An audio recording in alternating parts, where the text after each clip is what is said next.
I love the story for Saudi Aramco, right? For well, we're not going to IPO necessarily. We may not do it at all. It's pushed back 2019. You could just hear all the bankers go, no. I know.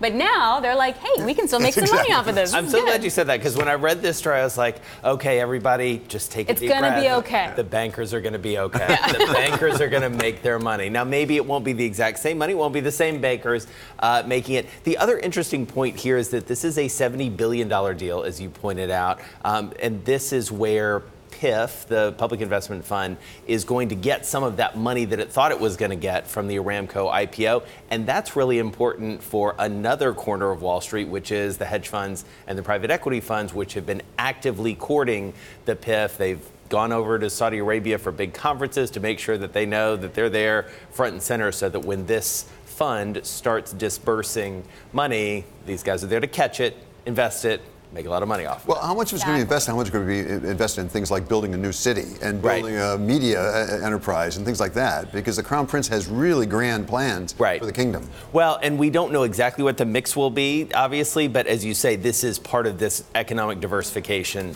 that MBS has set forth. So we'll see where the money goes, but at least we know that some of it's going to Wall Street bankers and candidly, the banks that you would assume.